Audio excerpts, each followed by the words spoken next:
कक्षा 12 में अध्ययन करने वाले सभी बच्चों का हार्दिक स्वागत और अभिनंदन है। बच्चों, आज हम कक्षा 12 है विषय हिंदी साहित्य के लिए पाठ्य पुस्तक अभिव्यक्ति और माध्यम के एक अध्याय कैसे लिखें कहानी पर चर्चा करेंगे।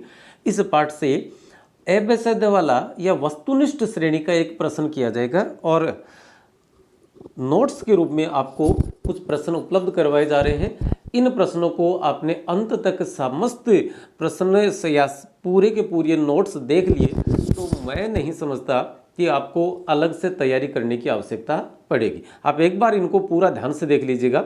देखते हैं पहला क्या लिखा है। परिभाषा कि किसी घटना, पात्र या समस्या का क्रमबद्ध ब्यौरा, मतलब कोई घटना घटी या और कुछ पात्र है और समस्या है, उनका क्रम के हिसाब से ब्यौरा जिसमें परिवेश हो, मतलब वातावरण, आस पड़ोस का माहौल हो, द्वंद्वात्मकता हो, मतलब खींचातान हो आपस में, और कथा का क्रमिक विकास हो, और अंत में चरम उत्कर्ष जिसे हम क्लाइमेक्स भी कहते हैं का बिंदु हो, उसे कहानी कहा जाता है।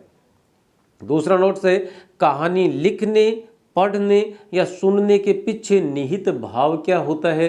तो निहित भाव क्या है कि अपनी बात दूसरों को सुनाने और दूसरों की बात जानने की इच्छा या जानने का भाव है, वही क्या है, कहानी लिखने, पढ़ने या सुनने के पीछे निहित भाव है। कहानी श्रव्य काव्य के अंतर्गत मानी जाती है। कहानी को 3 भागों में विभाजित किया जाता है। कितने भागों में? 3 में। कौन कौन से?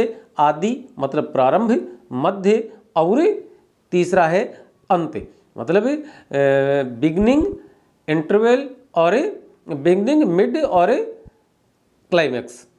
कहानी का विकास क्रम क्या है? तो घटना या समस्या होगी सबसे पहले, उसके बाद में परिवेश होगा, उसके बाद में कुछ पात्र लेके आएंगे कहानीकार, फिर द्वंद्व होगा और अंत में हम निष्कर्ष या चरम उत्कर्ष पर पहुंचेंगे।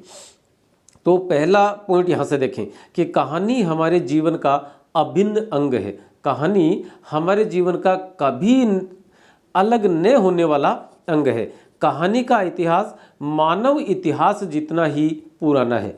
मौखिक कहानी हमारी विशेष परंपरा रही है, या हमारी विशेष परंपरा या कहानी का प्रारंभिक स्वरूप किस प्रकार का था? तो मौखिक या वाचिक स्वरूप था। पंचतंत्र की कहानियाँ शिक्षाप्रद कहानी संग्रह है।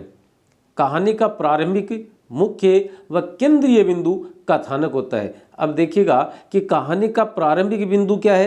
तो कथानक है। कहानी का मुख्य बिंदु क्या है? तो कथानक है। केंद्रीय बिंदु क्या है? तो कथानक है। तो ये तीनों एक साथ दे दिए जाएं या अलग अलग दिए जाएं? आपका जवाब क्या होना चाहिए? कथानक। और कथानक क्या है वो आगे देखेंगे। वैसे कहानी का प्रारंभिक नक्शा कथानक को कहते हैं। अब 7 नंबर का पॉइंट जो है वो कथानक की परिभाषा देखिएगा कि कहानी का वह संक्षिप्त रूप जिसमें कहानी की प्रारंभ से लेकर अंत तक की घटनाओं और पात्रों का उल्लेख हो, वह कथानक कहलाता है। 8वां पॉइंट है कहानी का कथानक कहानीकार के मन में कैसे आता है? तो कैसे आता है? तो किसी घटना, जानकारी, अनुभव या कल्पना के कारण से।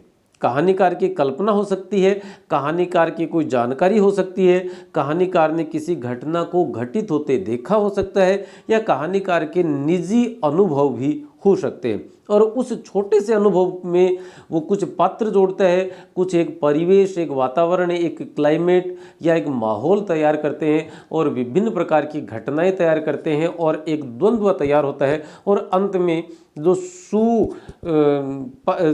सही द्वंद्व है या जो सही पात्र है उसकी जीत दिखाते हुए वो कहानी पूर्ण की जाती है। कहानी को विस्तार दिया जाता है तो कल्पना के आधार पर, मतलब कोई कहानी किस आधार पर विस्तार पाती है? तो कल्पना के आधार पर। कहानीकार की कल्पना संभव होनी चाहिए, न कि असंभव। मतलब कहानीकार जो कल्पना करता है वह कल्पना इस प्रकार की हो कि उसकी संभावना हो। हम आदमी को और बिना पंख या बिना हवाई जहाज के उड़ता हुआ दिखा दें, संभव नहीं है, तो वो असंभव कल्पना न हो। 11वां प्रश्न नोट्स है कि कहानी आगे बढ़ती है किससे? लेखक के पास जो सूत्र होता है उसके माध्यम से, और यही सूत्र लेखक को परिवेश, पात्र और समस्या देता है। कथानक के स्वरूप में कौन कौन सी चीज़ें आती हैं?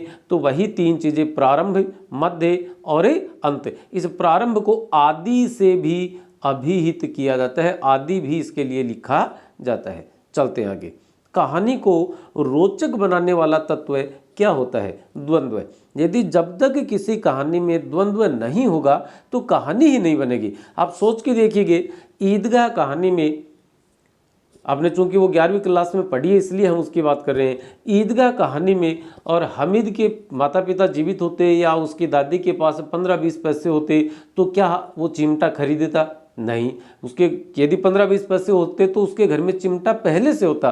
तो ये जो द्वंद्व था वो द्वंद्व नहीं होता तो वह कहानी अपने क्लाइमैक्स पर नहीं पहुंचती। हमारी पाठ्यपुस्तक में एक कहानी है जिसका नाम है दूसरा देवदास है। यदि दूसरा देवदास के संभव को उसी पल जब पंडित जी ने टीका किया और पारो कहते हैं कि हम कल फिर आएंगे, पंडित जी उनको दूधो नाव फूतो फलो की का आशीर्वाद देते हैं और उसके बाद लड़की भागने का प्रयास करती है, चप्पलें भी पूरी सी नहीं पहन पाई और भागती है, संभव उसके पीछे पीछे जाता है। समझ के देखिए, सोच के देखिए, कल्पना कीजिए आप कि संभव को वहीं पर और पारो दिखाई दे जाती, उससे बातचीत हो जाती, तो क्या दूसरे दिन संभव पारो को ढूंढने के लिए आता? क्या संभव बैठे बैठे रात में दिमाग लगा था कि लड़की ने कहा था कि हम कल फिर आएंगे इसी मंदिर में इसी समय? तो वो बनता ही नहीं, क्योंकि ये द्वंद्व दिखाया गया है और द्वंद्व के बिना कोई कहानी आगे नहीं बढ़ती। चलिए आगे देखते हैं। 14वां प्रश्न, वो नोट्स देखिए कि द्वंद्व नामक तत्व से क्या अभिप्राय है? तो काम के रास्ते में बाधा का उत्पन्न होना ही क्या कहलाता है? द्वंद्व कहलाता है। कथानक की पूर्णता की शर्त क्या है? तो कहानी नाटकीय ढंग से अपने उद्देश्य को पूरा करने के बाद समाप्त हो जाए और अंत तक रोचकता भी बनी रहे। कहानी को रोचक और प्रामाणिक बनाने के लिए आवश्यक चीजें क्या क्या हैं? तो देश काल और वातावरण की पूरी समझ। हमने जिस क्षेत्र को कहानी में हमने अपने देश, अपने राज्य, अपने जिले के जिस भूभाग का वर्णन कर रहे हैं, वहाँ की संस्कृति, वहाँ के खान पान, वहाँ के पहनावे, वहाँ के वेशभूषा, उन चीज़ों का वर्णन तो करें। कहीं हम वर्णन तो कर रहे हैं किसी ऐसे क्षेत्र का जहाँ पर नदियाँ नाले हैं खूब सारे और इधर हम दिखा रहे हैं कि वहाँ पर ऊंचे ऊंचे टीले हैं, रेगिस्तान है, तो ये नहीं हो। तो देश काल की और वातावरण की पूरी समझ होना आवश्यक है। कहानी की महत्वपूर्ण और बुनियादी शर्त है पात्रों का अध्ययन। कथानक को आगे बढ़ाता है द्वंद्व। 19वां देखें, कहानीकार द्वारा पात्रों का गुणगान या चरित्र चित्रण करना सबसे सरल तरीका है। मतलब सबसे सरल तरीका क्या है? कहानीकार खुद ही वर्णन कर दे कि हामिद बहुत अच्छा लड़का है, वह अपनी दादी का पूरा ख्याल रखता है। यहाँ प्रेमचंद ने, आप ध्यान देंगे तो कहानीकार ने कोई वर्णन नहीं किया। उसने कहानी में जो पात्र था उस पात्र के द्वारा कुछ ऐसे काम करवाए जिससे हम ये मानने के लिए विवश हो गए कि हाँ भाई बात तो सही है। अब आप कह सकते हो, आपसे कोई भी सवाल करे कि हामिद कैसा लड़का था, तो आप कहेंगे बहुत अच्छा लड़का था, अपनी दादी का ख्याल रखता था, अपनी उम्र से ज़्यादा उम्र के बच्चों की समझ वो रखता था। लेकिन ये बात कहीं भी प्रेमचंद ने अपनी उस कहानी में नहीं कही है। तो देखिए, कहानीकार के द्वारा पात्रों का गुणगान या चरित्र चित्रण करना सबसे सरल तरीका है, पर यह आउटडेटेड और प्रभावहीन तरीका भी माना जाता है। 20वां, पात्रों का चरित्र चित्रण उसके क्रियाकलापों, संवादों, अभिरुचियों और अन्य पात्रों के कथन के आधार पर होना चाहिए। यह है सबसे प्रभावशाली तरीका माना गया है। मतलब उसके किसी भी पात्र, हम हामिद की बात करते हैं या मुंशी वंशीधर की बात आप करें तो वंशीधर के क्रियाकलाप, उसके संवाद की 40,000 नहीं 40 लाख पर भी संभव नहीं। ये बात जिस तुर्रे के साथ वंशीधर ने कही, अलोपीदीन के पैरों तले जमीन खिसक गई थी। तो वो संवाद के, उसकी अभिरुचियां कैसी थी, किसी से ज़्यादा बात नहीं करना, ईमानदारी से काम करना, या अन्य पात्रों के कथनों के आधार पर होना चाहिए। ये सबसे प्रभावशाली तरीका है। तो किसी पात्र का चरित्र चित्रण करने का सबसे प्रभावशाली तरीका क्या है कि कहानी में उसके क्रियाकलापों, संवादों, अभिरुचियों और अन्य पात्रों के कथनों के आधार पर किसी व्यक्ति का, किसी पात्र का चरित्र चित्रण किया जाए। किसी कहानी को गति कौन देता है? तो संवाद देते हैं।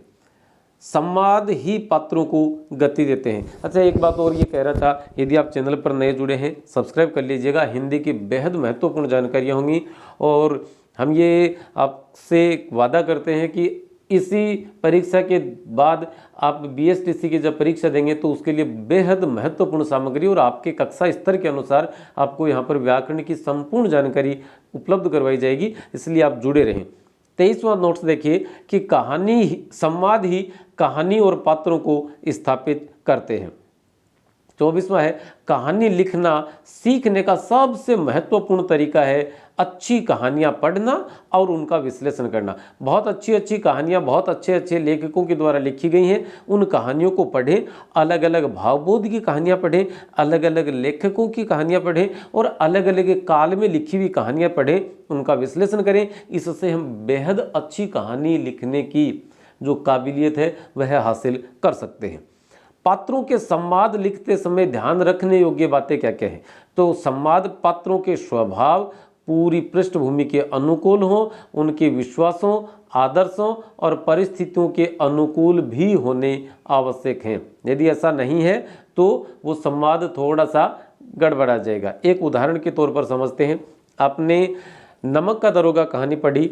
वंशीधर की नौकरी छूट गई, वंशीधर घर आते हैं। अब वंशीधर घर से नौकरी के लिए जाते हैं, तब का सीन याद कीजिए। वंशीधर के पिता उनसे कहते हैं कि वेतन तो पूर्णमासी का चांद है, नज़र चादर और चढ़ावे पर रखना। इसका मतलब वो रिश्वत में यकीन रखते थे और रिश्वत न लेना वो बुरा मानते थे। अब वंशीधर को नौकरी से इसलिए निकाल दिया गया क्योंकि उन्होंने रिश्वत नहीं ली थी। रिश्वत लेते तो वो अलोपीदीन के साथ वो केस मुकदमे नहीं होते। हालांकि ये कहानी है, लेकिन वो नहीं होते और वंशीधर अपनी नौकरी पर भी होते, उनको ऊपरी कमाई भी होती रहती। अब ध्यान दीजिए, वंशीधर नौकरी छोड़ के घर आते हैं और उनके पिता कहते हैं कि ऐसी नालायक औलाद किसी को न दे। जब अलोपीदीन उनके घर आते हैं तो क्या कहते हैं कि ऐसी नालायक औलाद किसी को न दे भगवान। तो आप समझिए, उनके विश्वास और उनके आदर्शों और उनकी परिस्थितियों के अनुकूल ही प्रेमचंद ने वो जो संवाद है वो वंशीधर के पिता से कहलवाए थे। 26वां देखें, पात्रों के संवाद हमेशा छोटे, स्वाभाविक और उद्देश्य के प्रति सीधे लक्षित होने चाहिए। संवादों के अनावश्यक विस्तार से जटिलताएं पैदा होती हैं, इससे कहानी भी जटिल हो जाती है। 28वां है क्लाइमैक्स, चरम उत्कर्ष को कहते हैं, मतलब एकदम पीक पर हो कहानी का जो आनंद है, जो रस है, वो कहानी में भावों और पात्रों की अतिरिक्त अभिव्यक्ति, मतलब ओवर एक्टिंग करना, अतिरिक्त अभिव्यक्ति कहानी के चरम उत्कर्ष को कम कर देते हैं। कि कौन सी चीजें? अतिरिक्त अभिव्यक्ति। आप इसे अंग्रेजी में आप ओवर एक्टिंग समझ लीजिए। यदि किसी कहानी में ओवर एक्टिंग का मसला सामने आ रहा है तो उससे क्या होगी, हमारी जो कहानी है उसका क्लाइमेक्स है वो कमजोर पड़ जाएगा, उतना आनंद नहीं आएगा। कहानी के संदर्भ में कृष्णा शोभती का कथन क्या है कि कहानी किसी एक की नहीं, वह कहने वाले की है, सुनने वाले की भी, इसकी, उसकी, सबकी, सृष्टि समूचे परिवार की। नानी की मुहर इस पर है। इस लोक की प्रजा होने के कारण हर किसी की कहानी लिखी और सुनी जा सकती है। 31वां नोट्स है, प्राचीन काल में मौखिक कहानियों की लोकप्रियता इसलिए भी थी कि उस जमाने में इससे बड़ा संचार माध्यम और कोई नहीं था। तो प्राचीन काल में कहानी का स्वरूप कैसा था? मौखिक या वाचिक। आगे चलते हैं। धर्म प्रचारकों ने अपने सिद्धांतों और विचारों के प्रचार प्रसार के लिए कहानी का सहारा लिया था। या कहानी क्यों की? धर्म प्रचारकों ने कहानी का सहारा क्यों लिया? अपने सिद्धांतों और विचारों के प्रचार प्रसार के लिए। आप एक वाक्य से एक से ज़्यादा प्रश्न उठा सकते हैं। कहानी मानव जीवन का अभिन्न अंग है और कफन कहानी के लेखक जो हैं वे प्रेमचंद हैं। संवाद के बिना कहानी की कल्पना करना ही मुश्किल है, कल्पना ही नहीं की जा सकती यदि संवाद नहीं है तो। और संवाद ही कहानी और पात्र को स्थापित और विकसित करते हैं और वही उसे गति देकर आगे बढ़ाते हैं। जिस घटना को कहानीकार होते हुए नहीं दिखा सकता उसे संवादों के माध्यम से सामने लेकर आते हैं। अब जैसे हामिद अपने दोस्तों के साथ ईदगाह के मेले जा रहे हैं तो वहाँ पर बच्चे आपस में बात कर रहे हैं कि मेरे मामा रिश्वत लिया करते थे, मामा के उसमें फिर एक घर में एक दिन आग लग गई। वो आग लगने का दृश्य तो वो कहानी में नहीं दिखा सकते, तो बच्चों के मुंह से आपस में बात करवा दी। एक जगह वो जिनात की बात करते हैं कि जिनात होते हैं, वो जहाँ मर्जी वहाँ चले जाते हैं, तो जिनात दिखाया नहीं जा सकता, वो एक शब्द चित्र भी उसके लिए नहीं बनाया जा सकता, तो लेखक ने बच्चों के मुंह से बात कहलवा दी। तो संवादों के माध्यम से उस घटना को वो सामने लेकर आते हैं। 38वां, कहानी में हर पात्र का अपना स्वरूप, स्वभाव और उद्देश्य होता है। हर व्यक्ति महत्वपूर्ण भी होता है किसी भी कहानी में। कहानीकार के सामने पात्रों का स्वरूप जितना स्पष्ट होगा, पात्रों का चरित्र चित्रण करने और उनके संवाद लिखने में उतनी ही आसानी होगी। कहानी के संवाद हमेशा छोटे, स्वाभाविक और उद्देश्य के प्रति लक्षित होने चाहिए। कहानी में द्वंद्व दो विरोधी तत्वों के टकराव या किसी खोज में आने वाली बाधाओं या अंतर्द्वंद्व के कारण पैदा होता है।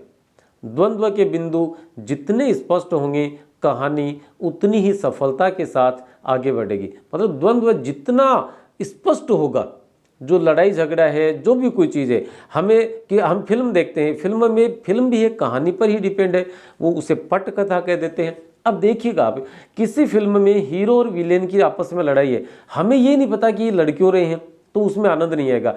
कहानी में इन दोनों के मध्य जो लड़ाई है, जो द्वंद्व है, उसका हमें पता होता है, दर्शक को, पाठक को जब उसका पता होता है, या जो जितना स्पष्ट होगा कि क्यों इनमें लड़ाई है, तो कहानी भी उतनी ही ज़्यादा सफलता के साथ आगे बढ़ेगी। चलिए बेटा, आज की इस वीडियो में फिलहाल इतना ही है। अगले वीडियो में फिर आपसे मुलाकात करेंगे। तब तक के लिए आप चैनल को सब्सक्राइब करें और चैनल देखते रहें।